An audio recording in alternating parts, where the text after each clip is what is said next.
You start by taking your old plate off. This comes with 2 plates. This is the one that's going to work for mine.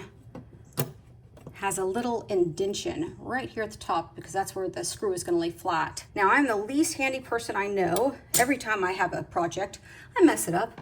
So let's see if I can do this. This is actually 2 pieces. You just snap them together. This could not be easier. It can go like this, or it can go like this. I think I'm gonna do it like this because I think that'll be beneficial in our house.